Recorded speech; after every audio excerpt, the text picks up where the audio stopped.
हम पढ़ रहे थे बच्चों एस्टेट के लिए, उसमें आज हमें एक नया चैप्टर स्टार्ट करना है, इक्विलिब्रियम। इक्विलिब्रियम दो पार्ट में रहता है वैसे तो, केमिकल इक्विलिब्रियम और आयनिक इक्विलिब्रियम।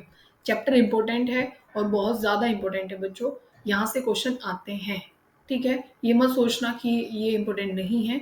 यहाँ पे पीएच के क्वेश्चन आते हैं, सॉल्युबिलिटी प्रोडक्ट के आते हैं, लीचेडलियर प्रिंसिपल से आते हैं, कॉमन आयन इफेक्ट से आते हैं। ठीक है, तो चैप्टर रहेगा इंपॉर्टेंट, तो बहुत ध्यान से समझेंगे। और चैप्टर थोड़ा सा बड़ा रहेगा तो शांति बनाए रखें, क्योंकि हमें समझना भी है और सारा टॉपिक भी कवर करना है। ठीक है, तो चलिए हम स्टार्ट करते हैं। अभी सबसे पहले आपको इक्विलिब्रियम पता होना चाहिए कि भाई कैसे क्या होता है, या आपको कोई ग्राफ दे दिया जाए तो आपको कैसे पता चलेगा कि भाई यहाँ पे इक्विलिब्रियम आया है। ठीक है, जैसे रिप्रेजेंटेशन आपको पता है कि भाई ए है और यहाँ से ये साइन होता है और यहाँ पे क्या बन जाए, कोई पी प्रोडक्ट बन जाए या कोई बी बन जाए, कुछ भी बन जाए यहाँ पे। ठीक है, तो आपको क्या दे दी जाए, मान ले ऐसे ग्राफ दे दिया जाए आपको, और यहाँ पे लिखा है कंसंट्रेशन बच्चों और यहाँ लिखा है टाइम। ठीक है, क्या लिखा हुआ है, टाइम लिखा हुआ है। और देखो समय के साथ जो प्रोडक्ट की कंसंट्रेशन है वो क्या होती रहती है, वो इंक्रीज। ठीक है, और जो रिएक्टेंट होता है उसकी जो कंसंट्रेशन हो जाती है वो क्या हो जाती है, वो डिक्रीज हो जाती है। ठीक है, इतनी बात समझ में आई। अब आपसे यूं पूछे कोई कि भाई क्या ये ग्राफ इक्विलिब्रियम मतलब शो कर रहा है कि नहीं कर रहा है, और कर रहा है तो कहाँ पे जो इक्विलिब्रियम पॉइंट है वो कहाँ पे आया होगा। ठीक है, अब वो चीज आपको समझनी है, जहां पे जिस पॉइंट पे बच्चों कंसंट्रेशन आगे अगर कांस्टेंट होना स्टार्ट हो जाती है तो वो पॉइंट इक्विलिब्रियम होता है। जैसे अगर इस ग्राफ को और आगे बढ़ाएं और ये कंसंट्रेशन भाई बिल्कुल अब आगे क्या रहे, कांस्टेंट रहे, तो एक ये जो पॉइंट हो जाएगा स्पेसिफिक, ये कौन सा पॉइंट हो जाएगा, इक्विलिब्रियम पॉइंट हो जाएगा। क्योंकि इससे आगे देखो कंसंट्रेशन पे कोई फर्क नहीं पड़ रहा है, वो बिल्कुल क्या है, कांस्टेंट है। तो यही पॉइंट क्या कहलाता है, इक्विलिब्रियम पॉइंट कहलाता है। जैसे अगर यहाँ ऐसे ग्राफ बना दिया जाए और भाई ये आपकी मतलब प्रोडक्ट की कंसंट्रेशन क्या हो गई है, ये डिक्रीज हुई है, और यहाँ प्रोडक्ट की कह रहे हैं ये रिएक्टेंट की क्या हुई है, ऐसे डिक्रीज हुई है, और यहाँ पे प्रोडक्ट की क्या हो गई, ये इंक्रीज हुई है। देखो अब यहाँ पे एक पॉइंट जहां पे भाई जिसके बाद वैसे तो स्ट्रेट नहीं बना है, बिल्कुल स्ट्रेट लाइन आ जाए। ठीक है, जैसे इस पॉइंट पे आई है, इसके बाद बिल्कुल कंसंट्रेशन चेंज नहीं हो रही, तो ये इक्विलिब्रियम पॉइंट होगा। ये नहीं होगा कि जहां पे ये पॉइंट आपस में टच कर रहे हैं, ये नहीं होता इक्विलिब्रियम पॉइंट। जहां के बाद कंसंट्रेशन बिल्कुल कांस्टेंट होना स्टार्ट हो जाती है उसको आप क्या बोलोगे, इक्विलिब्रियम पॉइंट बोलोगे। और जहां पे कांस्टेंट हो ही नहीं रिएक्शन, ठीक है ना, मतलब कांस्टेंट कोई कंसंट्रेशन नहीं हो रही, इसका मतलब वहां पे इक्विलिब्रियम आया भी नहीं है। ठीक है, फिर आपको पता होना चाहिए जो इक्विलिब्रियम कांस्टेंट है वो आप कैसे लिखते हैं। ठीक है, इक्विलिब्रियम कांस्टेंट कैसे लिखा जाता है, सिंपल उसमें लिखेंगे भाई ए से क्या मिल रहा है, हमें प्रोडक्ट मिल रहा है एक पी। ठीक है, तो कैसे लिखा जाता है इक्विलिब्रियम कांस्टेंट के इक्विलिब्रियम, यहाँ लिखा जाता है के फॉरवर्ड बाय के बैकवर्ड। ठीक है, या फिर आप सिंपल बोल सकते हो प्रोडक्ट बाय में रिएक्टेंट लिखा जाता है बच्चों। के फॉरवर्ड मतलब ये लिखोगे, के बैकवर्ड मतलब इसकी कंसंट्रेशन लिखोगे। और जो मतलब किस पे लिखा जाएगा, कंसंट्रेशन के लिए के लिखा जाएगा ना, के इक्विलिब्रियम वो तो होता है के सी, और जो प्रेशर पे लिखा जाता है वो होता है के पी। अच्छा लिखोगे कैसे, मान लीजिए यहाँ पे हम लिख दें 2 और यहाँ इस पी की कंसंट्रेशन है यहाँ पे 3, तो अब कैसे लिखोगे, देखो प्रोडक्ट हमारे पास क्या है, केसी लिख रहे हैं मान लीजिए, तो यहाँ पे क्या आ जाएगा भाई, ये आ जाएगा पी आपके पास होगा। ठीक है, और यहाँ जो भी आपके पास कोफिशिएंट होंगे वो हमेशा क्या बन जाएंगे बच्चों, पावर बन जाएंगे। तो उसको लिख दीजिएगा पावर, और बाय में रिएक्टेंट है तो यहाँ पे है ये ए और ये बन जाएगा यहाँ पे पावर। और हमेशा जो क्या होते हैं बच्चों, जो गैसेस फॉर्म में होते हैं उन्हीं की आप कंसंट्रेशन लिखते हैं, सॉलिड की कंसंट्रेशन आप नहीं लिखते हैं, सॉलिड की कंसंट्रेशन नहीं लिखी जाएगी। और मान लीजिए उन गैसेस का क्या दे रखा हो, प्रेशर दे रखा हो, तो आप क्या लिखेंगे, इनका प्रेशर लिखेंगे। जैसे लिख देंगे भाई, इसको मान लीजिए आप बोल रहे हो पीए और ये क्या है पीबी। ठीक है, तो ऊपर लिख दोगे पीबी और उसकी पावर बना दोगे फिर। ठीक है, क्या लिख दोगे यहाँ पे, ये पीबी है और पावर क्या रहेगी बच्चों, और ये कंसंट्रेशन का साइन होता है तो ये तो हम नहीं लगाएंगे, तो यहाँ पे क्या हो जाएगी, ये 3 हो जाएगा क्योंकि पावर है ना, ये जो कोफिशिएंट है वो पावर बनता है, और अपना पी ए की क्या बन जाएगी यहाँ पे 2 बन जाएगी। अगर गैसेस हैं तो ऐसे आपको लिखना है, इसको बोलते हो आप के पी। ठीक है बच्चों, अगर आपको केपी मतलब निकालना हो तो केपी लिखा जाता है बच्चों, केपी लिखा जाता है जो ये प्रेशर रहेगा ना एटीएम में, ठीक है, और इसकी आप क्या लगा दोगे भाई, ये जो नंबर ऑफ मोल होते हैं, जो चेंज होते हैं नंबर ऑफ मोल में, वो क्या हो जाएंगे यहाँ पे चेंज, और ये किसके होने चाहिए, गैसियस होने चाहिए। अगर केसी लिखोगे पीछे से इग्नोर करना, सीटी आ रही है तो उसको भूल जाओ। अभी यहाँ ध्यान दो, अभी यहाँ क्या है, केसी है, केसी को कैसे लिखने वाले हो, फिर से यहाँ पे आप क्या लिखोगे भाई, कंसंट्रेशन लिखोगे और यहाँ पे पावर बना दोगे डेल्टा एन जी, जो भी नंबर ऑफ मोल में क्या आता है, चेंज आता है। फिर जो सबसे काम की बात है, जहां से क्वेश्चन टीजीटी में भी पूछे जाते हैं और पीजीटी में भी पूछे जाते हैं, ये पॉइंट आपको ध्यान रखना बहुत अच्छे से, ये हर पेपर में आपको ऐसा न्यूमेरिकल मिलेगा। क्या है कि रिलेशन होता है केपी और केसी में, KP is equal to KC, KP is equal to KC, और यहाँ पे होता है बच्चों आर टी, क्या होता है आर टी, और यहाँ पावर होती है डेल्टा एन जी। ठीक है, आपको कोई भी रिएक्शन दे देंगे और आपसे पूछेंगे कि भाई मतलब इक्वेशन क्या बन जाएगी, एक रिएक्शन देके केपी और केसी का क्या पूछ लेंगे, रिलेशन पूछ लेंगे। जैसे आपको एक रिलेशन, एक रिएक्शन दी गई हो, N2 है प्लस में यहाँ पे 3H2 है बच्चों, और यहाँ पे आपको मिल क्या रहा है, यहाँ मिल रहा है आपको 2 अमोनिया के मॉलिक्यूल मिल रहे हैं। ये भी गैसेस फॉर्म में है और गैसेस के ही लिखने हैं, ये ध्यान रखिएगा, गैसेस के मोल गिनने हैं, ठीक है, और ये भी गैस फॉर्म में है।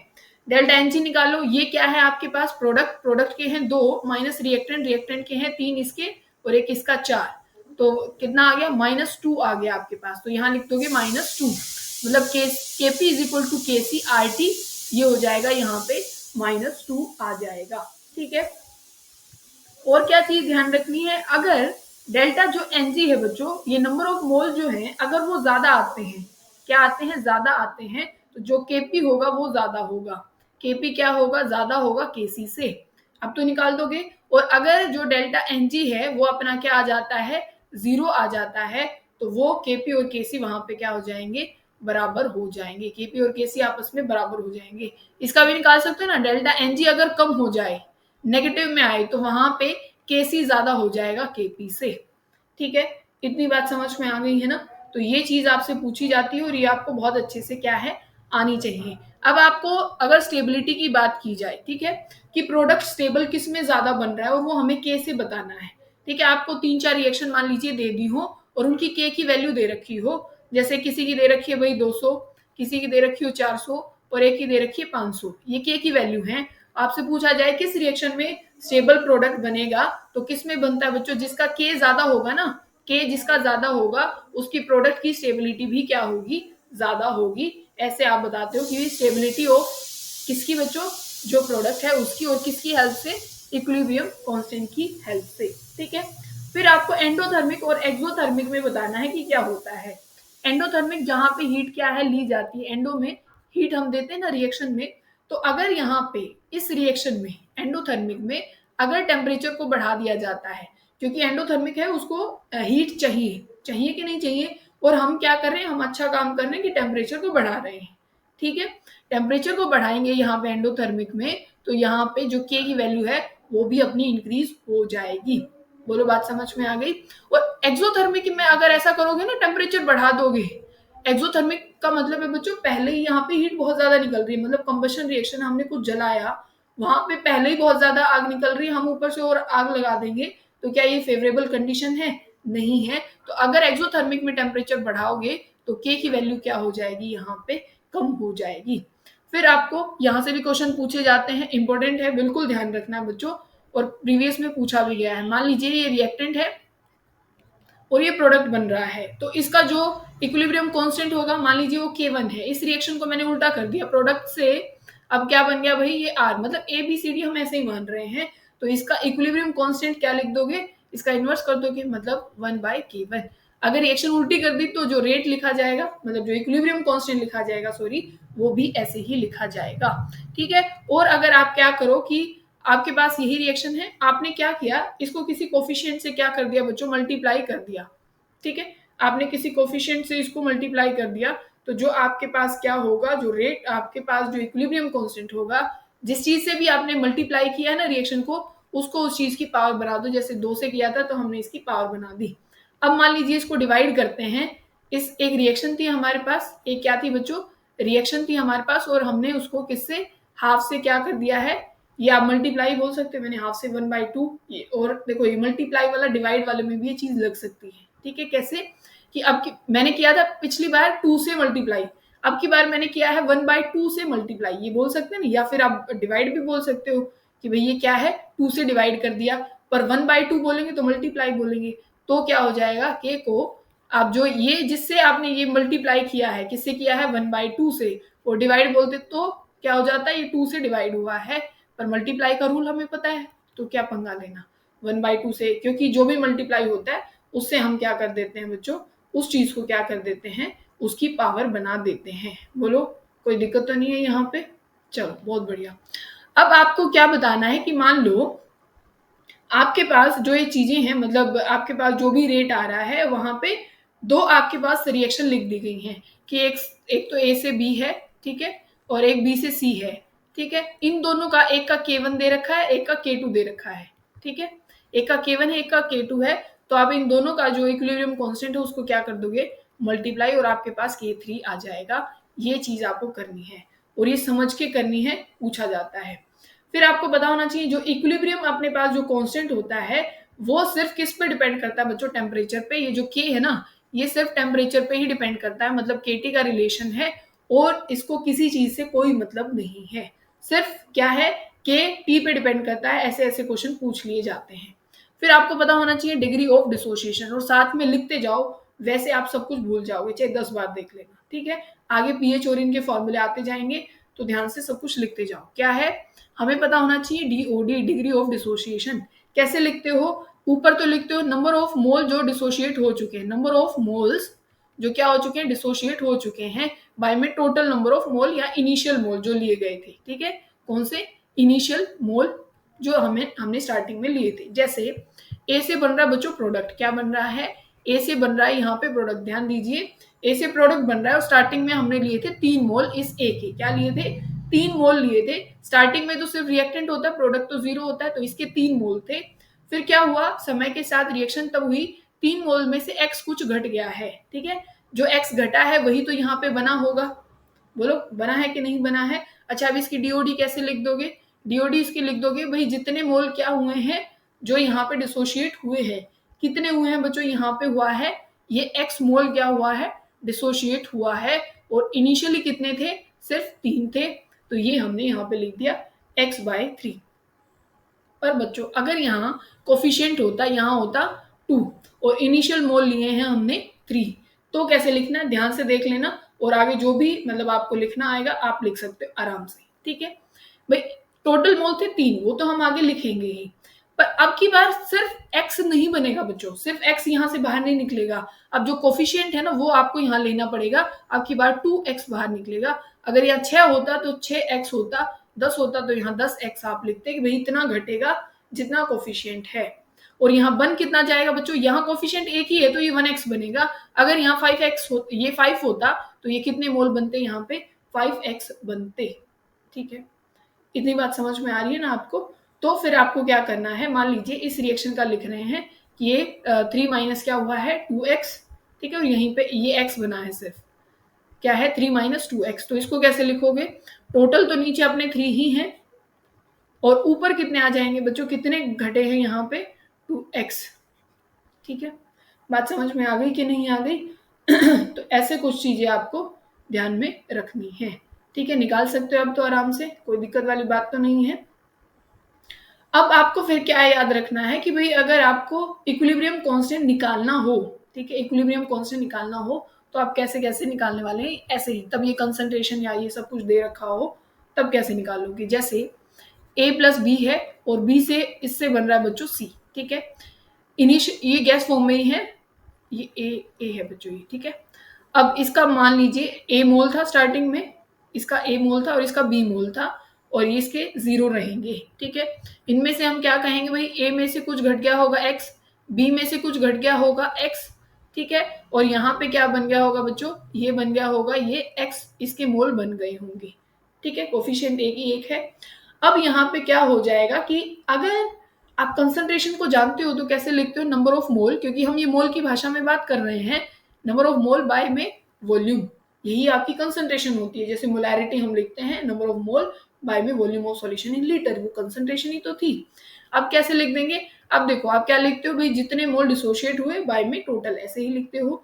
डिसोशिएट होके कितने आए हैं आपके पास, ये आपके पास आ गया है, ठीक है। कितना आया है ये, मतलब आप केसी आपको लिखना है बच्चों, सॉरी केसी लिखना है, डिसोशिएट डीओडी नहीं लिखना है, क्या लिखना है, केसी लिखना है।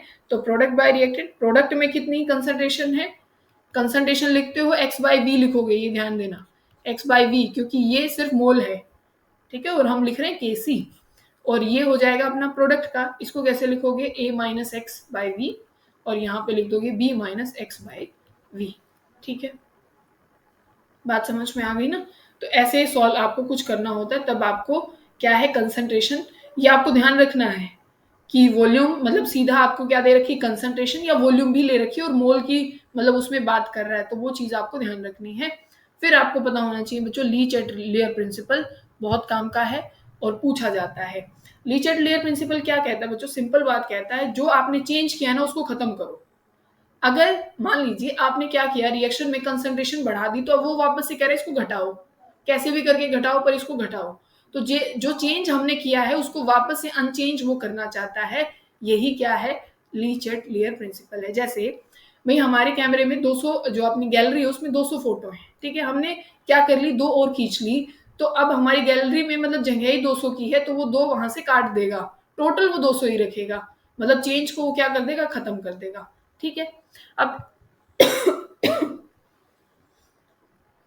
सॉरी बच्चों, अभी देखो करना क्या है कि मतलब इफेक्ट आपको देखना है, एक रिएक्शन है, ए से मतलब बी गई है और ये इक्विलिब्रियम में रहेगी, और हाफ साइन लगाना है, ये बी। अगर यहाँ पे क्या हुआ, मैंने एक ही कंसंट्रेशन बढ़ा दी, एक ही कंसंट्रेशन अगर बढ़ा दी जाती है तो रिएक्शन किस तरफ जाएगी, मतलब इस तरफ जाने वाली है या बैकवर्ड जाने वाली है, जिस तरफ ये घट जाएगा ना उसी तरफ जाएगी। ए किस तरफ घटता है, इधर, क्योंकि वो प्रोडक्ट में कन्वर्ट हो रहा है। रिएक्टेंट किस में कन्वर्ट होता है, प्रोडक्ट में कन्वर्ट होता है कि नहीं होता है, होता है। तो इसी वजह से कि अगर इसकी कंसंट्रेशन बढ़ा दी जाती है तो रिएक्शन इस तरफ मूव करेगी। अगर इस प्रोडक्ट की जो कंसंट्रेशन है अगर वो बहुत ज्यादा हम एडिशन में बढ़ा दें, हम एडिशन में बढ़ा दें, तो रिएक्शन किसकी तरफ मूव होना शुरू हो जाएगी, वो रिएक्टेंट की तरफ मूव होना शुरू हो जाएगी। तो यही लीचेट लेयर प्रिंसिपल कहता है। अगर यहाँ बढ़ाई तो ये तो वापस अपनी उसी रेंज में आना चाहेगा, तो ये इधर चला जाएगा, इसकी बढ़ाई तो ये घटना चाहेगा, तो ये रिएक्टेंट की तरफ चला जाएगा, ठीक है। फिर अगर आप प्रेशर की बात करो, प्रेशर अगर बढ़ता है बच्चों, प्रेशर के बढ़ने का मतलब ये है कि जहां पे नंबर ऑफ मोल ज्यादा होते हैं वहां प्रेशर बढ़ता है। नंबर ऑफ मोल जितने ज्यादा होंगे मतलब वहां उस साइड क्या होता है, प्रेशर बढ़ जाता है। तो मान लीजिए एक रिएक्शन अगर लिख दें कि भाई N2 है, 3H2 है, और वो रिएक्शन इक्विलिब्रियम में है किसके साथ, दो अमोनिया के साथ, ठीक है। अगर क्या बोला जाए कि भाई प्रेशर अगर बढ़ा दिया जाए इस रिएक्शन का, तो रिएक्शन फॉरवर्ड जाएगी कि बैकवर्ड। फिर सुनो, अगर इस रिएक्शन का प्रेशर बढ़ा दिया जाए, अगर इस रिएक्शन का प्रेशर बढ़ा दिया जाए तो रिएक्शन फॉरवर्ड जाएगी कि बैकवर्ड। ध्यान से देखो, यहाँ पे है 2 मोल, ठीक है, सिर्फ 2 हैं, ये भी गैस में ये भी है, टोटल यहाँ है 4 मोल, मतलब यहाँ प्रेशर ज्यादा है, यहाँ प्रेशर ज्यादा है, तो किधर को जाना चाहेगी रिएक्शन, जहां पे वो घट जाए। बात समझ में आ रही है ना, किस तरफ जाना चाहेगी, कि जिस तरफ वो घट जाए, क्योंकि वो चेंज को क्या करना चाहता है, वो खत्म करना चाहता है। देखो मोल ज्यादा है तो प्रेशर ज्यादा हुआ, मोल ज्यादा मतलब प्रेशर ज्यादा। हम क्या करना चाहते हैं कि भाई इस चेंज को खत्म करना चाहते हैं, क्योंकि मैं भी यही बोल रही हूँ कि भाई प्रेशर हमने ज्यादा किया तो रिएक्शन किस तरफ जाएगी, तो रिएक्शन तो उस प्रेशर को घटाने की कोशिश करेगी, और प्रेशर घटता कहाँ पे है, जहां पे नंबर ऑफ मोल क्या होते हैं, कम होते हैं। शायद आपको बात समझ में आ गई होगी, ठीक है। और सेम किस में होता है बच्चों, जो आपके पास क्या होती हैं कि अगर मानो आपके पास क्या हो जाए कि जो नंबर ऑफ मोल है अगर वो सेम हो जाए, भाई यहाँ भी मान लो 2 होते और यहाँ भी 2 होते, तो फिर कोई इफेक्ट नहीं आता, ठीक है। फिर किसी चीज का उस जो किसी चीज का मतलब कि अपने जो प्रेशर है उसका कोई फर्क नहीं आता, क्योंकि मोल तो दोनों जगह क्या हो गए, सेम हो गए। अगर आप टेम्परेचर की बात करो, मान लो बच्चों एक रिएक्शन है एक्सोथर्मिक, क्या है, एक्सोथर्मिक रिएक्शन में क्या होता है, भाई रिएक्टेंट है, रिएक्टेंट से क्या बना, प्रोडक्ट बना, और इस साइड निकल जाती है हीट, प्रोडक्ट में हीट निकलती है। अब मैंने क्या किया भाई, इस रिएक्शन में मैंने इंक्रीज करना शुरू कर दी हीट, टेम्परेचर को बढ़ाना शुरू कर दिया, ठीक है। तो अब रिएक्शन बताओ किस साइड जाना पसंद करेगी, जो रिएक्शन है वो किस तरफ जाना पसंद करेगी बच्चों, इस तरफ। ये हमने क्या किया, टेम्परेचर बढ़ा दिया, तो वो किस तरफ मूव करेगी, जहां पर जो टेम्परेचर है वो क्या होगा, वो घटेगा। ठीक है, तो उल्टे में जाएगी, क्योंकि यहाँ तो क्या हो रहा है, हमने बढ़ा दिया है। ऑल ओवर मेरी बात सुने एक बार, यहाँ पे कंफ्यूज मत होना कि एक्सोथर्मिक रिएक्शन में टेम्परेचर बढ़ाना एक सपोर्टिव चीज नहीं है। बात समझ रहे हो, सपोर्टिव नहीं है। तो अगर टेम्परेचर बढ़ा दोगे, ठीक है, अगर क्या है, टेम्परेचर आपने बढ़ाया तो रिएक्शन, क्योंकि इधर तो हीट निकल रही है ना बच्चों, इधर क्या हो रहा है, हीट निकल रही है, निकलना मतलब कि वो बाहर फेंकता जाएगा। टेम्परेचर बढ़ाना मतलब हम और हीट दे रहे हैं, और रिएक्शन किस तरफ जाना पसंद करेगी, भाई वो हीट वहां से खत्म हो जाए। ठीक है ना, तो ये चीज। अगर क्या है, एंडोथर्मिक है, तो टेम्परेचर बढ़ाने का मतलब क्या है, भाई हमने टेम्परेचर बढ़ाया तो रिएक्शन किस तरफ जाना शुरू कर देगी, जहां पे जो टेम्परेचर है, जो हीट है, वो क्या हो रही हो, कंज्यूम हो रही हो। ठीक है, तो ये चीज आपको कुछ ध्यान रखनी है। ठीक है ना, कैटलिस्ट इफेक्ट नहीं डालता इक्विलिब्रियम पे, ये चीज भी आपको ध्यान रखनी है। और जो इनर्ट गैसेस होती हैं बच्चों, इनर्ट गैसेस मतलब जो रिएक्शन के साथ रिएक्ट ना करे, जरूर नहीं आर्गन लिखा हो, हीलियम लिखा हो, जो रिएक्शन में रिएक्ट ना करे। ठीक है, अगर प्रेशर कांस्टेंट है बच्चों, अगर प्रेशर क्या हो, कांस्टेंट हो, प्रेशर हो कांस्टेंट, प्रेशर नहीं लग रहा हो, तो जो अगर आप इनर्ट गैस डाल देते हैं तो रिएक्शन किस तरफ शिफ्ट हो जाती है, जहां नंबर ऑफ मोल्स इंक्रीज हो जाते हैं, जहां नंबर ऑफ मोल्स क्या हो जाते हैं बच्चों, इंक्रीज। जैसे यहाँ पे इनर्ट गैस डाल दी गई, ठीक है, तो रिएक्शन किस तरफ जाएगी, जहां पे नंबर ऑफ मोल ज्यादा हो, मतलब वो बैकवर्ड में जाएगी। अमोनिया से क्या बनना शुरू हो जाएगा, वापस टूटना शुरू हो जाएगा, N2+ में H2 बनना शुरू हो जाएगा। ठीक है, बात समझ में आ गई होगी आपको। ये था ली चैटलियर प्रिंसिपल।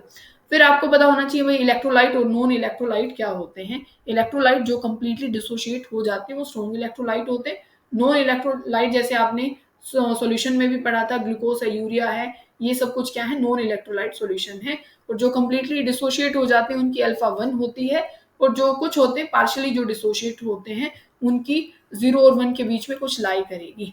ठीक है, बात समझ में आ गई ना। तो ये और कंडक्टर और ये सब कुछ तो आपने पढ़ रखा है, बस आपको पता होना चाहिए स्ट्रॉन्ग इलेक्ट्रोलाइट में कौन कौन आता है। जितने भी स्ट्रॉन्ग एसिड होते हैं ना बच्चों, वो सारे स्ट्रॉन्ग इलेक्ट्रोलाइट हैं। और सारे के सारे जो सोल्ट होते हैं, वो सारे के सारे सोल्ट, जितने भी सोल्ट हैं, सारे के सारे स्ट्रॉन्ग इलेक्ट्रोलाइट्स होते हैं। ठीक है, स्ट्रॉन्ग बेसिस एक आपको पता होना चाहिए, स्ट्रॉन्ग एसिड कौन कौन से बच्चों, जैसे H2SO4 सबको पता है। ठीक है, एक आपको पता HNO3 आपको पता होना चाहिए, HCl आपको पता होना चाहिए, HBr पता होना चाहिए, HI ये स्ट्रॉन्ग एसिड में है। HCl से ज्यादा स्ट्रॉन्ग एसिड HI है, पता होना चाहिए आपको। फिर कौन आता है बच्चों, HClO4 और HClO3 ये भी स्ट्रॉन्ग एसिड में आते हैं। फॉस्फोरस का कोई भी एसिड स्ट्रॉन्ग नहीं होता, फॉस्फोरस के कोई भी एसिड स्ट्रॉन्ग नहीं होते हैं। वीक में कौन कौन आ जाएगा एसिड में, एक H3BO3 हो जाएगा, बोरिक एसिड जिसको आप बोलते हो, H2CO3 कार्बोनिक एसिड हो जाएगा, HNO2 हो जाएगा, ठीक है, HCN हो जाएगा, कार्बोक्सिलिक के जितने भी हैं सारे वीक हो जाएंगे, ऑर्गेनिक एसिड सारे वीक होते हैं। और आपके पास HClO2 HClO3 ये भी क्या है, अपने पास वीक एसिड हैं। ठीक है, और स्ट्रॉन्ग बेसिस कौन कौन से हैं, जो एल्कली मेटल है ना अपने पास, एल्कली मेटल जैसे लिथियम सोडियम, इनके बेस सारे क्या हैं बच्चों, स्ट्रॉन्ग है। एल्कलाइन अर्थ मेटल के कैसे हैं बच्चों, उसके वीक बेस होते हैं। और एक जो आपके पास BaOH का ट्वाइस होता है ना, ठीक है, बेरियम हाइड्रोक्साइड, ये भी क्या होता है, स्ट्रॉन्ग बेस होता है। ये चीज आपको ध्यान रखनी है, ये आपका यूज होगा। अब आपको जो एसिड्स की थ्योरी है वो आपको पता होनी चाहिए। अरेनियस आपको एसिड पता है, और पता होना चाहिए अरेनियस क्या होता है। अरेनियस ने बोला था भाई एसिड वो होता है जो H पॉजिटिव को डोनेट करे, जो H पॉजिटिव डोनेट करे वो एसिड, और जो OH नेगेटिव दे वो क्या होता है, बेस। और ये थ्योरी सिर्फ वाटर में लगेगी, मतलब ये वाटर की प्रेजेंस में सब कुछ करेंगे, एक्वा सॉल्यूशन में ऐसा सब कुछ होगा। ठीक है, फिर आपको पता होना चाहिए अरेनियस इतना ही कहता है। फिर है ब्रोंस्टेड एसिड और ब्रोंस्टेड बेस, ब्रोंस्टेड एसिड और ब्रोंस्टेड बेस आपको पता होना चाहिए। ब्रोंस्टेड एसिड क्या होता है बच्चों, जो H पॉजिटिव डोनेट करता है वो ब्रोंस्टेड एसिड होता है, और जो H पॉजिटिव एक्सेप्ट कर लेता है ना, जो ले लेता है उस H पॉजिटिव को, वो ब्रोंस्टेड बेस होता है। ठीक है, जैसे HCl है आपके पास, HCl है, ये H पॉजिटिव डोनेट कर सकता है, ब्रोंस्टेड एसिड है, और Cl negative H positive accept कर सकता है, ये ब्रोंस्टेड बेस है। ठीक है, बात समझ में आ गई। फिर लेविस एसिड और लेविस बेस पता होने चाहिए। लेविस एसिड वो होते हैं बच्चों जो लोन पेयर को क्या करते हैं, एक्सेप्ट करते हैं, ले लेते हैं, किसको, लोन पेयर को जो एक्सेप्ट कर ले वो लेविस एसिड, और जो लोन पेयर को क्या कर दे, डोनेट कर दे वो क्या होता है, लेविस बेस होता है। क्या आपको बात समझ में आ गई? लेविस बेस कौन कौन से हैं? जैसे Cl नेगेटिव है, डोनेट कर सकता है, नेगेटिव भी और लोन पेयर भी प्रेजेंट है। OH नेगेटिव है, लेविस बेस है, डोनेट कर सकता है, पानी है, अमोनिया है, ये सब कुछ क्या है बच्चों, लेविस बेस है। लेविस एसिड मतलब कौन कौन से हैं? जैसे FeCl3 है, ठीक है, SF4 है, और P अपने पास जो F5 है या BCl3 है, AlCl3 है, ये क्या है, लेविस एसिड है। ठीक है, इतनी बात समझ में आ गई। जिसमें बच्चे सबसे ज्यादा कंफ्यूज होते हैं वो है जो अपने पास कौन सी होती है, कंजुगेट एसिड और कंजुगेट बेस पेयर क्या होते हैं। जैसे सिंपल सी बात है बच्चों, आपके पास कोई भी बेस है, आपके पास कोई भी बेस है या फिर आप कोई भी एसिड मान लो, आपकी मर्जी है। ठीक है, मान लीजिए हमने H2SO4 माना, H2SO4 इसका, ये एक स्ट्रॉन्ग एसिड है, स्ट्रॉन्ग एसिड है, इसका H पॉजिटिव डोनेट करवाते हैं। ठीक है, ये H पॉजिटिव दिलवाया, और दूसरी स्पीशीज यहाँ पे क्या बनेगी, HSO4 नेगेटिव। ठीक है, स्ट्रॉन्ग एसिड जो बनाता है, स्ट्रॉन्ग एसिड का, ये स्ट्रॉन्ग एसिड है, स्ट्रॉन्ग एसिड जो बनाता है वो वीक कंजुगेट बेस बनाता है बच्चों। स्ट्रॉन्ग एसिड का वीक कंजुगेट बेस होता है। अगर ये वीक एसिड होता ना, मान लीजिए HCN होता, ये वीक एसिड है, वीक एसिड का स्ट्रॉन्ग कंजुगेट बेस बनता है, ये स्ट्रॉन्ग कंजुगेट बेस है, कंजुगेट। स्ट्रॉन्ग एसिड का वीक कंजुगेट बेस बनेगा, मतलब उल्टा कर लेना, स्ट्रॉन्ग का वीक बनेगा, वीक का स्ट्रॉन्ग बनेगा। अगर एसिड है तो कंजुगेट बेस है, और अगर आपके पास बेस होता है, यहाँ पे कोई भी बेस होता, जैसे NaOH का मान लो, ठीक है, अगर बेस होता तो उसका क्या बनेगा, फिर वहां पे आपका कंजुगेट एसिड बनेगा। ऐसे ये थ्योरी काम करती है, तो आपको यही चीज पता होनी चाहिए। फिर आपको पता होना चाहिए एम्फीप्रोटिक क्या होता है बच्चों। क्या है एम्फीप्रोटिक? जो H पॉजिटिव दे भी दे और H पॉजिटिव ले भी ले, उसको एम्फीप्रोटिक बोलते हैं। एम्फोटेरिक नहीं बोल रहे हैं, एम्फीप्रोटिक, एम्फीप्रोटिक। ठीक है, प्रोटिक लिख लेना, लो। ठीक है, एम्फीप्रोटिक क्या होता है, जैसे आपके पास HSO4 नेगेटिव है बच्चों, ये H पॉजिटिव एक दे भी सकता है और ये H पॉजिटिव ले भी सकता है, ये क्या हो जाएगी, एम्फीप्रोटिक हो जाएगा। पर मान लीजिए आपसे क्वेश्चन पूछा जाए कि आपके पास है H2PO2 नेगेटिव, क्या ये एम्फीप्रोटिक है? नहीं है बच्चों, ये एम्फीप्रोटिक नहीं है, क्योंकि अगर आप इसकी वो स्ट्रक्चर देखोगे ना, किसकी, H3PO2 की, तो ये ऐसे होता है, ये कुछ ऐसे बनेगा, ये OH, ये ऑक्सी एसिड तो है, और जो एसिड H पॉजिटिव पता कौन सा निकलता है, जो ऑक्सीजन के साथ अटैच हो। क्या ये दोनों H जा सकते हैं? ये नहीं जा सकते, तो ये H पॉजिटिव कोई दे ही नहीं सकता। मैंने एम्फीप्रोटिक वो बोले जो H दे भी दे, ले भी ले। ठीक है, ले तो लेगा, देगा कैसे, ये H थोड़ी जाते हैं, और इनकी वजह से कोई एसिडिक कैरेक्टर भी नहीं होता। बोलो बात समझ में आ गई कि नहीं आ गई? बहुत अच्छी बात है। और जो अपने पास जो एसिड होता है ना बच्चों, H3BO3, ये प्रोटिक एसिड नहीं होता है, ये अपना H नहीं देता, पानी से H निकाल के देता है, जो बोरिक एसिड होता है। फिर आपको पीएच कैलकुलेशन पता होनी चाहिए, ये ध्यान से समझिएगा। पीएच कैसे निकाली जाती है? आप पहली बात तो पीएच को बोलते कैसे, माइनस लॉग ऑफ किसका, H पॉजिटिव कंसेंट्रेशन। ठीक है, 1 से 10 तक जो लॉगरिथम की वैल्यू है वो याद होनी चाहिए, 1 से 10 तक की लॉगरिथम वैल्यू बहुत अच्छे से याद कर लीजिएगा। ठीक है, सेम पीओएच आप लिखोगे, पीओएच क्या होगा, माइनस लॉग ऑफ OH की कंसेंट्रेशन। ठीक है, इसकी कंसेंट्रेशन लिखोगे। अच्छा, पीएच बच्चों जो 25 डिग्री सेल्सियस है उस पे होता है ये टोटल 14 का स्केल, 25 डिग्री पे 14 का स्केल होता है, 0 से 14। अगर टेम्परेचर 90 पे चला जाए तो ये स्केल 12 पे आ जाता है, मतलब 0 से 12। फिर जो न्यूट्रल पॉइंट होता है वो 6 होता है, मतलब ये टेम्परेचर पे डिपेंड करता है, जो पीएच स्केल होता है ना अपना, ये टेम्परेचर पे डिपेंड करता है। ठीक है, तो ये चीजें कुछ आपको ध्यान रखनी है। और इसमें फिर क्या है, मतलब अगर आपको पीएच निकालनी हो तो आपको क्या दिमाग यूज करना है। जैसे अगर H पॉजिटिव आए, मान लो बच्चों आपको डिसोसिएशन कुछ करना है तो कुछ सॉल्वेंट तो हम लेंगे ही। ठीक है, तो उस पानी भी H पॉजिटिव देता है और जो हम एसिड ले रहे हैं वो भी H पॉजिटिव देता है। ऐसे तो पीएच में गड़बड़ आ सकती है, क्योंकि वहां से हमें पानी का भी H पॉजिटिव कंसंट्रेशन मिलेगा और हमारे एसिड का भी, तो यहाँ तो कंसंट्रेशन कुछ घपला कर सकती है।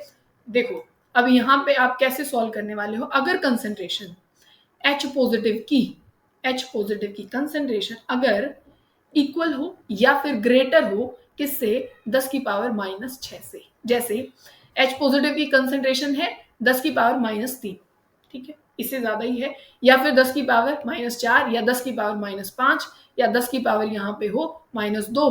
अगर ये सारी वैल्यूज हैं और 10 की पावर -1 भी, ये सारी वैल्यूज अगर हैं बच्चों, तो जो यहाँ पे आपने माइनस में लिखा है ना, ये -2 है, पीएच आपकी 2 ही होगी, पर इससे कंसंट्रेशन क्या होनी चाहिए, ज्यादा होनी चाहिए।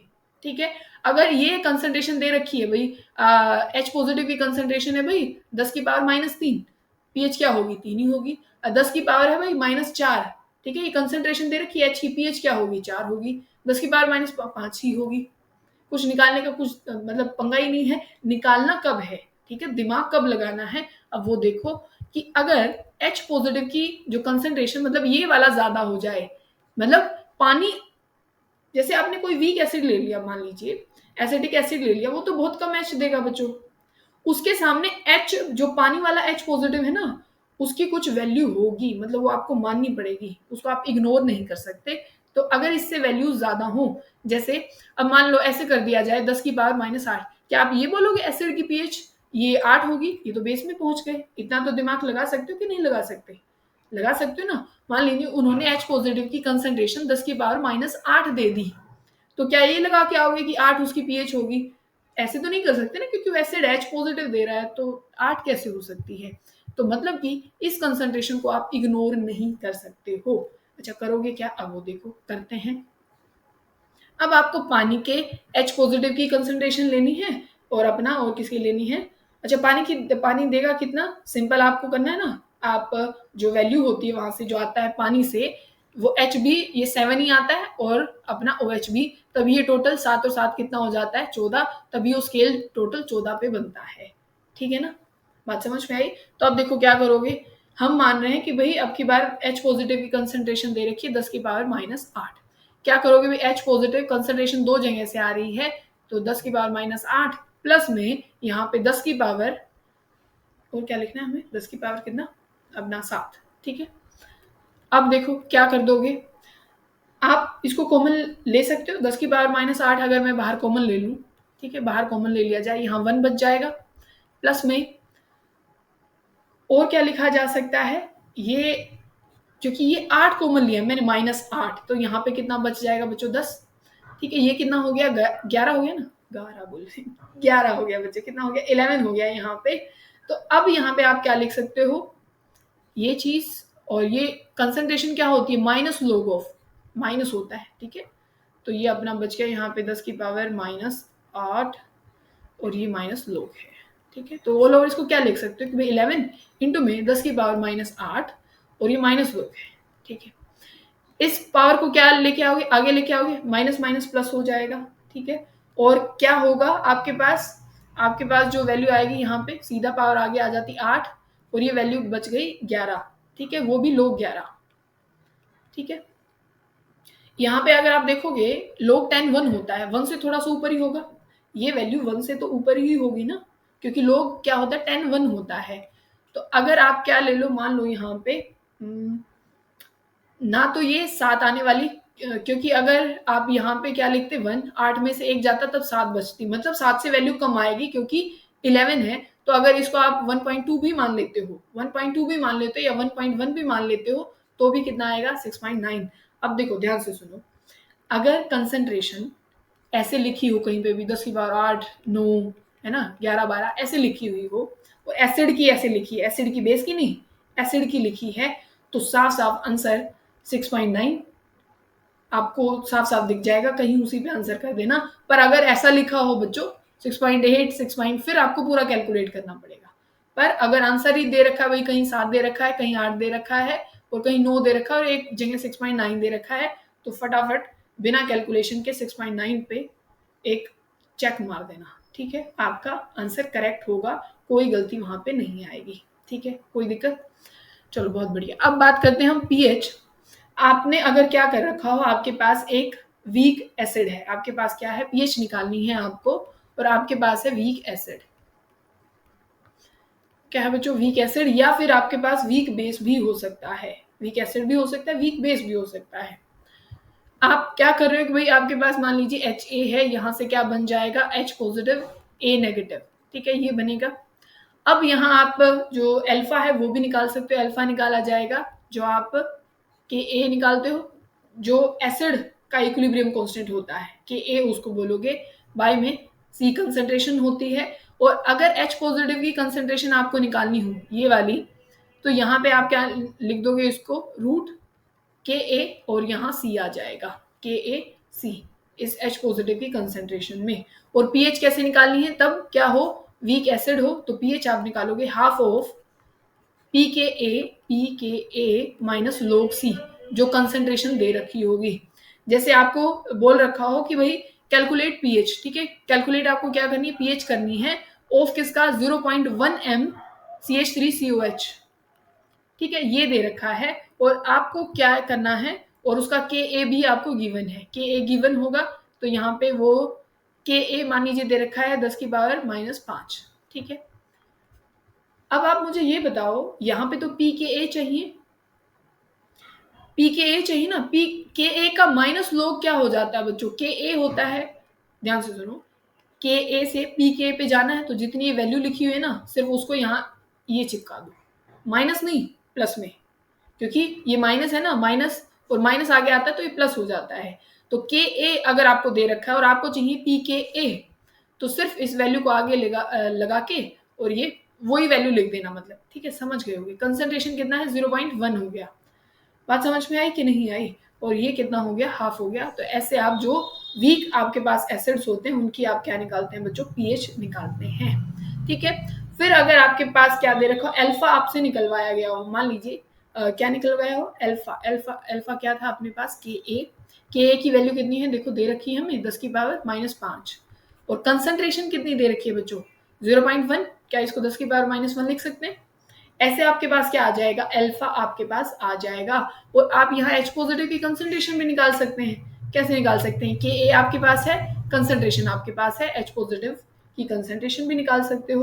तो ऐसे आप कुछ यूज करते हो। पर अगर आपके पास पोली एसिड है और बेसिस हैं, मतलब जो दो एच पॉजिटिव दे सके या ओ एच नेगेटिव दे सके, ऐसे कुछ, ठीक है। जैसे आपके पास है H2SO4, पहले स्टेप में बच्चों एक ही एच पॉजिटिव देता है, और पहला जो के ए मिलेगा ना आपको, जो कांस्टेंट, जो आप इक्विलिब्रियम कांस्टेंट है, वो रिएक्शन सबसे फास्ट होती है। दोबारा एच पॉजिटिव देने में इनकी हिम्मत लगती है, क्योंकि इनके ऊपर एक नेगेटिव चार्ज आ चुका होता है, तो ये नहीं देते। पहला जो होगा ना डिसोसिएशन, वो सबसे ज्यादा होगा, ठीक है, ध्यान रखिएगा।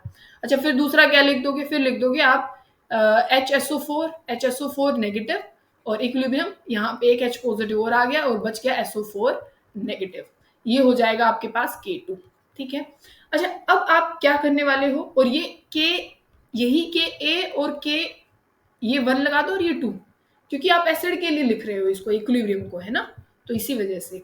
अच्छा, अब कैसे निकाल दोगे, अब आप क्या निकालोगे बच्चों, एक तो ये याद होना चाहिए कि के ए 1 आपकी बार ज्यादा होगा के ए 2 से, क्योंकि पहले वाला जो एच पॉजिटिव जितनी जल्दी निकलता है, बाद वाला उतनी जल्दी नहीं निकलता है। मान लो के ए की वैल्यू दे रखी है 10⁻³ और K2 की वैल्यू दे रखी है 10⁻8, देखो ये ज्यादा है कि नहीं, ठीक है। अब आप अपना जो पीएच है वो कैसे निकालने वाले हो, पीएच निकाल दोगे हाफ ऑफ पी के, अगर सिर्फ पहले का निकलवाया गया बच्चों, तो ये उसके लिए लिख रहे हैं, पहले तो सिर्फ जो पहले का निकलवाया गया है, ठीक है, इसके लिए निकलवाया गया है, तो ठीक है। कैसे निकालने वाले हो, आप निकालने वाले हो पी के A1, और यहाँ पे आपका आ जाएगा -log C। तो आपको सिर्फ वैल्यू किसकी पुट करनी है, इस वाले की, और यहाँ पे देखो के ए की वैल्यू है, पी के ए की नहीं है, तो ये 3 पुट करोगे यहाँ पे 3, और जो भी कंसंट्रेशन यहाँ XYZ जो भी दे रखी होगी, मान लीजिए 0.1 ही है, तो आप यहाँ पुट कर दोगे, हाफ कर दोगे। अगर P2 निकलवाया गया है तो आप, मतलब P2 कह रहे हैं, के A2 निकलवाया गया है, तो सिर्फ इसी की कंसंट्रेशन पुट करोगे, ये 1 वाली पुट नहीं करोगे यहाँ पे, ठीक है। जैसे ये 8 दे रखा है ना, तो सीधा यहाँ 8 पुट कर देंगे, और माइनस जो भी यहाँ पे आपको कंसंट्रेशन दे रखी होगी, ठीक है। ऐसे आप निकालते हैं। अब मान लीजिए आपके पास मिक्सिंग में है, ठीक है, मतलब बहुत सारे एसिड क्या है, आपको मिक्स 2 एसिड मिला दिए गए हैं या 2 बेसिस मिला दिए गए हैं, वहां पे आप एच पॉजिटिव की कंसंट्रेशन कैसे निकालते हैं, के, और यहाँ पे के ए वाला बच्चों एसिड वाला, ठीक है, और C1 कंसंट्रेशन, और प्लस में के A2, प्लस मैंने इनटू में C2, पहले तो एक ही की थी, उसमें सिर्फ प्लस कर देना दूसरे वाले की, बस ऐसे ही निकाला जाता है किसका, मिक्सिंग वाले का फॉर्मूला, ठीक है। अगर आपके पास एम्फीप्रोटिक स्पीशीज हैं जो H पॉजिटिव ले भी सकती हैं, दे भी सकती हैं, तो उनके लिए आपको क्या करना है बच्चों, पीएच कैसे निकालनी है, उनका निकलेगा pKa1 से, प्लस में pKa है ध्यान रखिएगा pKa2 से, बाय में 2 कर देना बस, यहां से आपकी क्या निकल आएगी, पीएच निकल आएगी। pKa1 मान लीजिए इसका है पीके, इसका Ka दे रखा है इसका 10⁻³ और इसका दे रखा है 10⁻5, ठीक है। तो यहाँ क्या पुट कर दोगे, यहाँ 3 पुट कर दोगे, प्लस में यहाँ पे 5 पुट कर दोगे, डिवाइडेड बाय 2 2 कर दोगे, तो यहाँ पे क्या आ जाएगी बच्चों, पीएच आ जाएगी। क्या कोई दिक्कत परेशानी आपको है, नहीं होनी चाहिए। फिर हम पढ़ते हैं सॉल्ट हाइड्रोलिसिस। सॉल्ट हाइड्रोलिसिस मतलब जो आपके पास जो भी मतलब एसिडिक सॉल्ट होगा या बेसिक सॉल्ट होगा, इतना वैसे आपको पता होना चाहिए एसिड बेस्ड सॉल्ट किसको कहेंगे। जैसे अगर आपको लिखा जाए NaCl कैसा सॉल्ट है, न्यूट्रल सॉल्ट है, क्योंकि ये जो Na आया है ना ये स्ट्रॉन्ग बेस से आया है, और ये जो Cl आया है वो स्ट्रॉन्ग एसिड से आया है। तो स्ट्रॉन्ग एसिड और स्ट्रॉन्ग बेस को मिलाते हो तो न्यूट्रलाइजेशन हो जाती है। पर जैसे आपके पास ये है सोडियम एसिटेट है Na, ये बताइए एसिडिक सॉल्ट है या बेसिक सॉल्ट है, ये बेसिक सॉल्ट है बच्चों, क्योंकि जो एसिडिक पार्ट आया है ना वो वीक एसिड से आया है, एसिटिक एसिड से, और जो Na आया है वो आया स्ट्रॉन्ग बेस NaOH से। तो ये जो अपने पास जो सोल्ट रहने वाला है वो एक बेसिक सोल्ट रहने वाला है, ठीक है। बात समझ में आ गई है। अच्छा, इसका आप जो हाइड्रोलिसिस कांस्टेंट लिखते हो, ठीक है, इसका किनका, जिनका वीक एसिड हो, मतलब ऐसे सोल्ट जो वीक एसिड प्लस में स्ट्रॉन्ग बेस से बने हैं, स्ट्रॉन्ग बेस से, जैसे मैंने एग्जांपल ये लिख के दिया है आपको, तो इसकी आप जो सॉल्ट हाइड्रोलिसिस लिखते हो उसका जो कांस्टेंट लिखते हो वो लिखते हो KH is equal to KW जो वाटर हाइड्रोलिसिस जो आपका कांस्टेंट था, जिसकी 10⁻14 जो है वो वैल्यू होती है, और बाय में आप यहाँ पे क्या लिखोगे, जो Ka होता है एसिड का लिखोगे, जो वीक है ना उसकी वैल्यू यहाँ पे आएगी। अगर यहाँ इसका उल्टा होता बच्चों, उल्टा मतलब कि अगर ये स्ट्रॉन्ग एसिड और वीक बेस का सोल्ट होता, स्ट्रॉन्ग एसिड वीक बेस का अगर ये सोल्ट होता, जैसे अपने पास स्ट्रॉन्ग एसिड वीक बेस का आप कौन सा लें, अगर NH4Cl ले लें, ये HCl से आया है, ये NH4OH से आया है, ये वीक है ये स्ट्रॉन्ग है, तो आप KH कैसे लिखोगे, KH आप लिख दोगे ये KW बाय में अपना KB, ठीक है। इतनी बात समझ में आ रही है ना।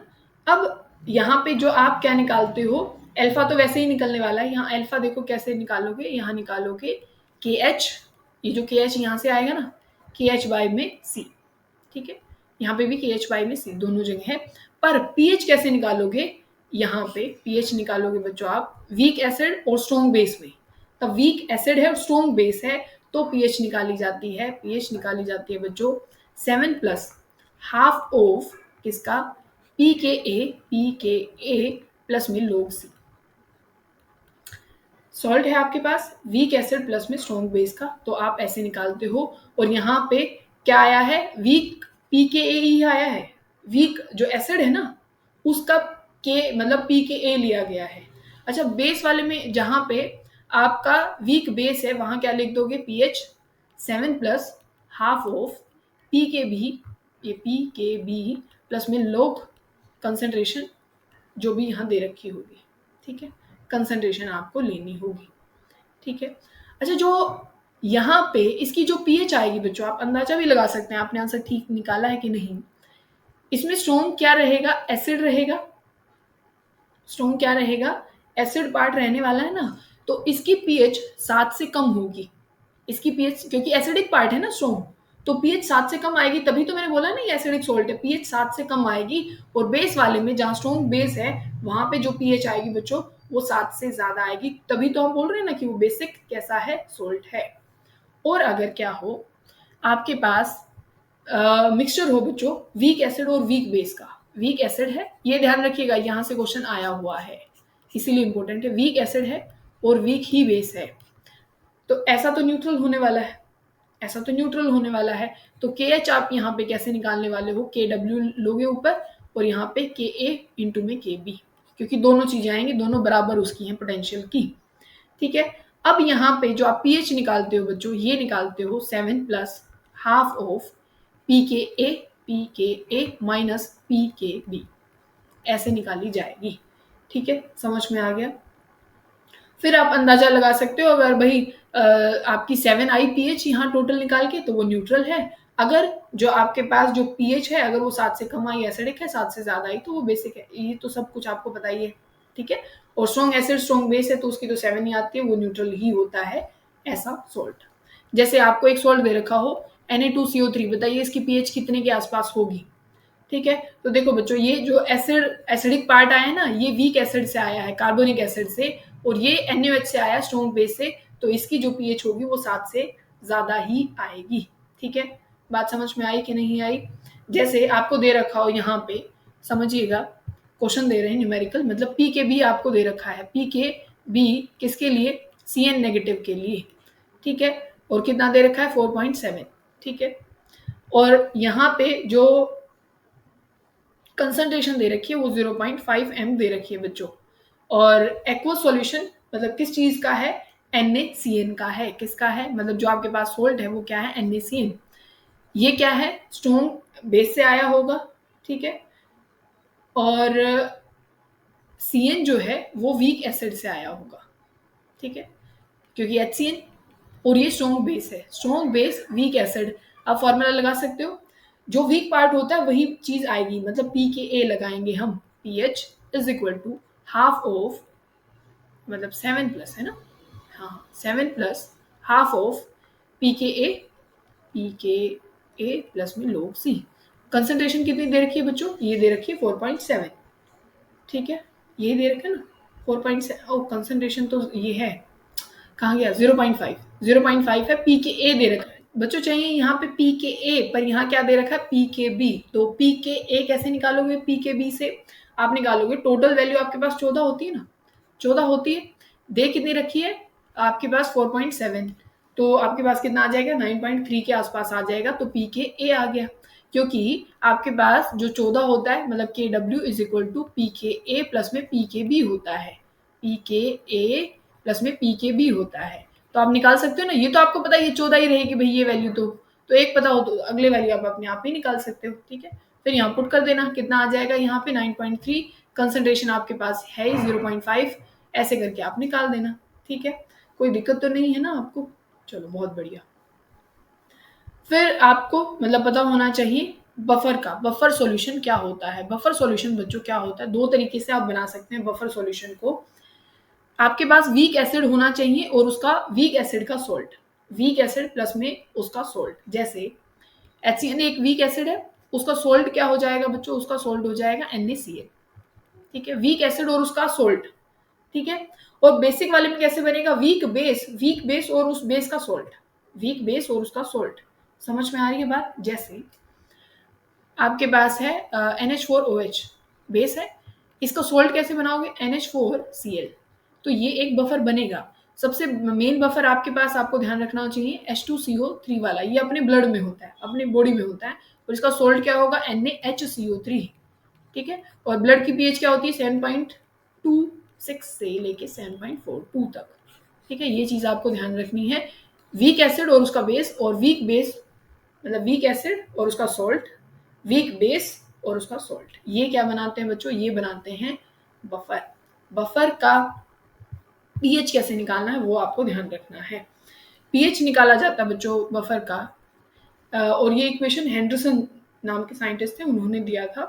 पीएच निकाली जाती है पी के ए प्लस में लॉगरिथम ऑफ जो सॉल्ट होगा उसकी कंसंट्रेशन बाय में एसिड की कंसंट्रेशन, ठीक है।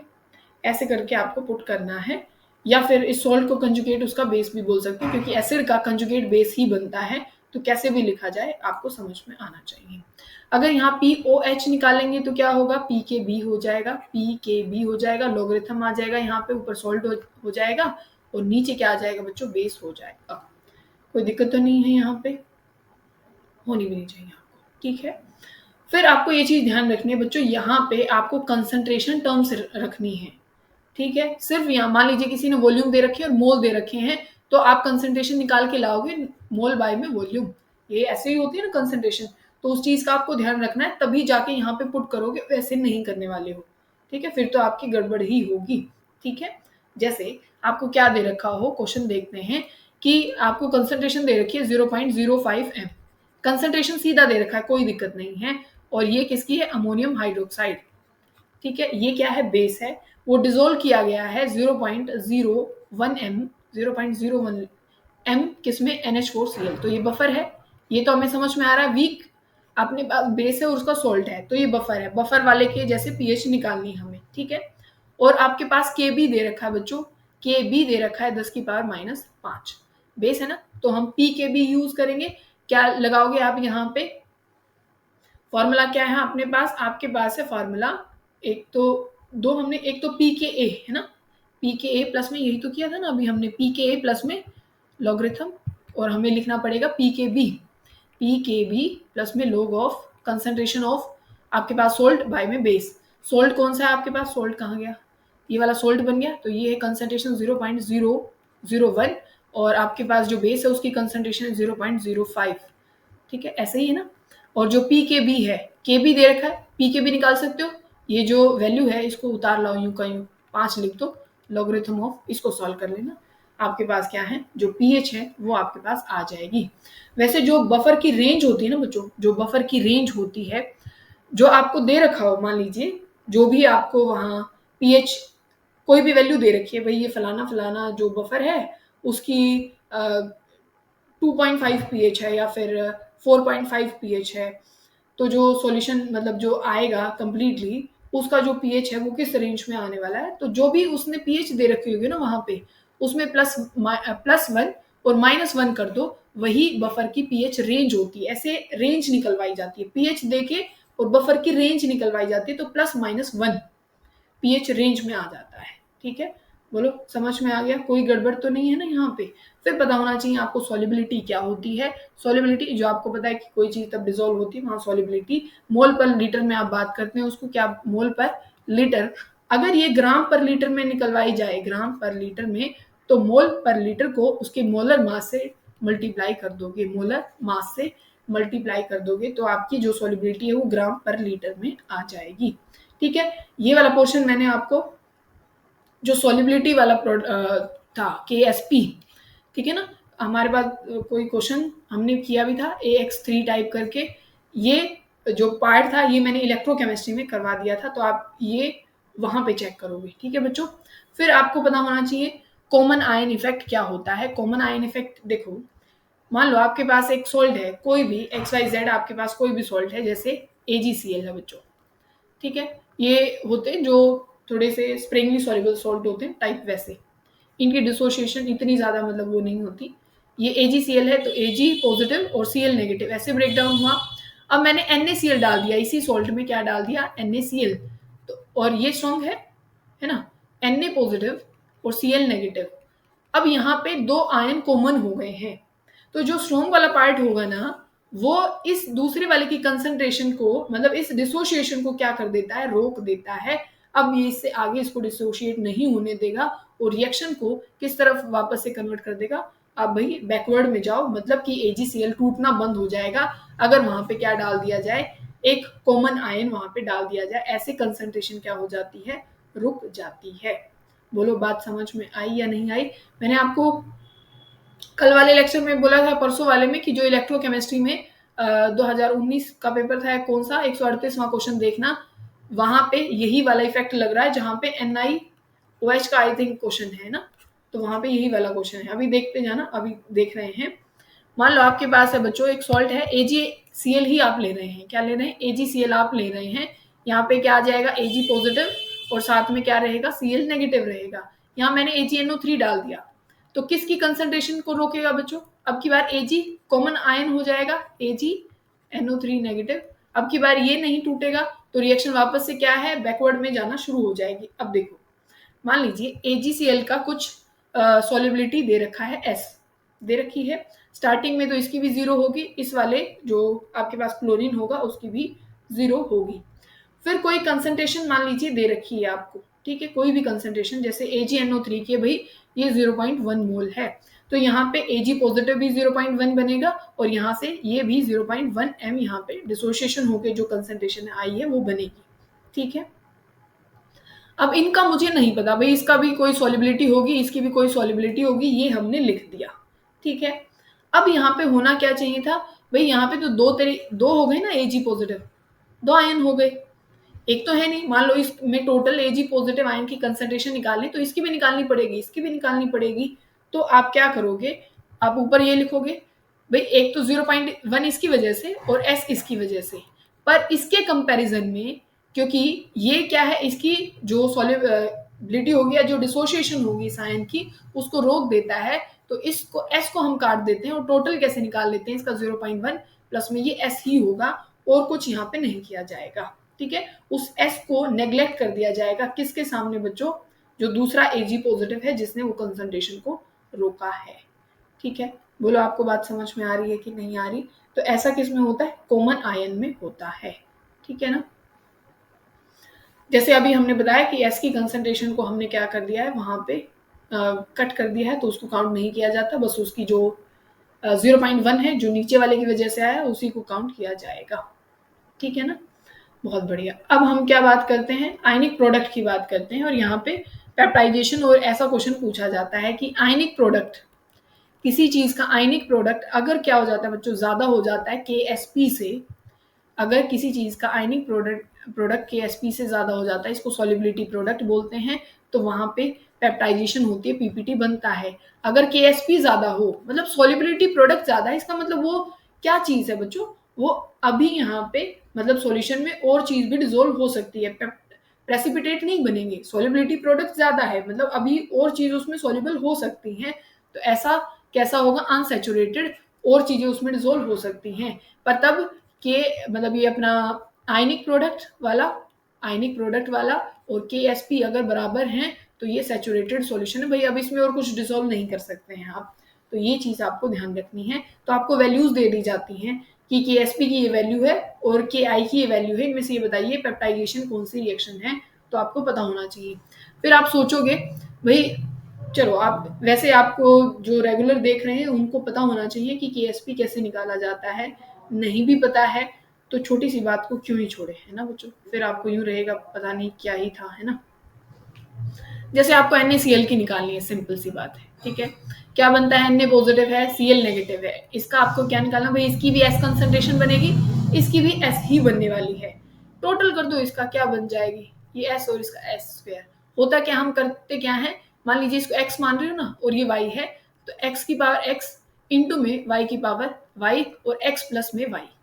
ठीक है, ये x की यहाँ पे 1 है ना, Na में ये 1 है और ये भी 1 ही है, y का मोल भी क्या है, ये 1 है। जो मोल होता है ना, इधर जो लिखा जाता है वो पावर बन जाता है, जो मोल होता है वो पावर बन जाता है।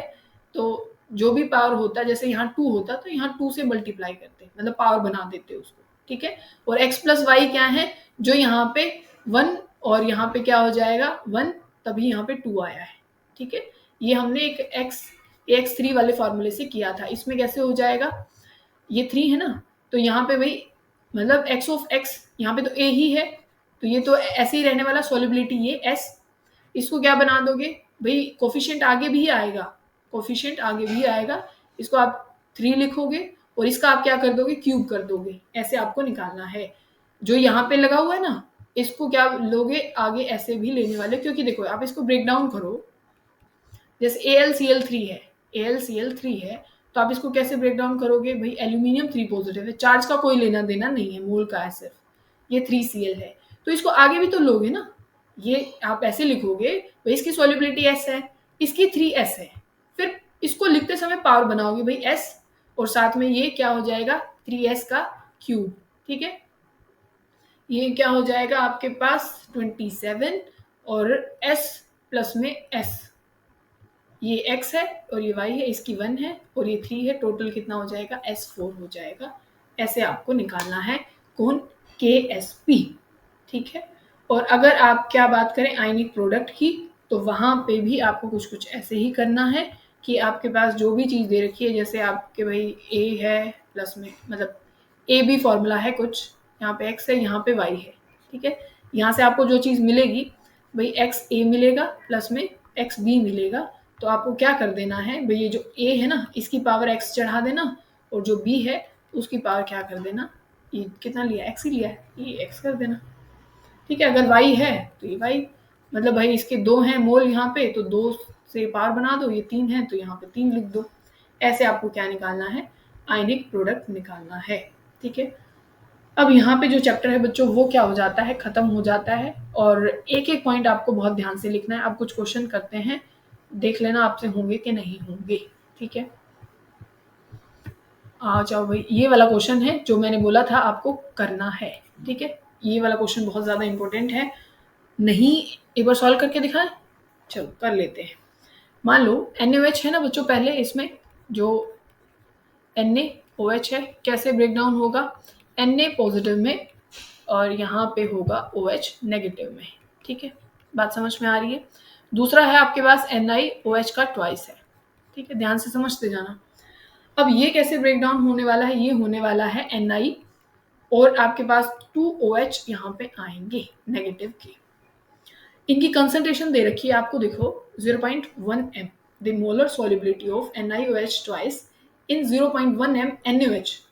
ठीक है, और आपको आयनिक प्रोडक्ट यहाँ पे दिया हुआ है। ठीक है, ये आयनिक प्रोडक्ट ही है। अब कैसे लिखना है ये भी आपका क्लियर हो जाएगा यहाँ पे। अब देखो क्या करना है, आपको मोलर जो कंसंट्रेशन दे रखी है वो कितनी है, 0.10। तो भाई इनकी भी क्या होगी 0.10 और इसकी भी क्या होगी 0.10। अब देखो इसका तो भाई S सॉल्युबिलिटी जो होगी वो ही होगी और यहाँ पे कितना हो जाएगा बच्चों, 2S हो जाएगा। अब टोटल आप कैसे निकालने वाले हो OH की, आप लिखोगे 0.10 प्लस में 2S। पर आप क्या करोगे, जो 2S वाली है उसको आप क्या मानोगे, इसको आप मानोगे नेग्लेक्ट इसके सामने। बात समझ में आएगी। और पूरा कैसे लिखने वाले हो इस चीज को, अब अगर में हम किसकी फॉर्म में लिखें अपना, जैसे चाहे सॉल्युबिलिटी प्रोडक्ट लिख रहे थे या आयनिक प्रोडक्ट लिख रहे थे, कैसे आपका आयनिक प्रोडक्ट है भाई, आयनिक प्रोडक्ट दे रखा ना, क्योंकि आयनिक प्रोडक्ट है 2 इंटू 10⁻⁻15।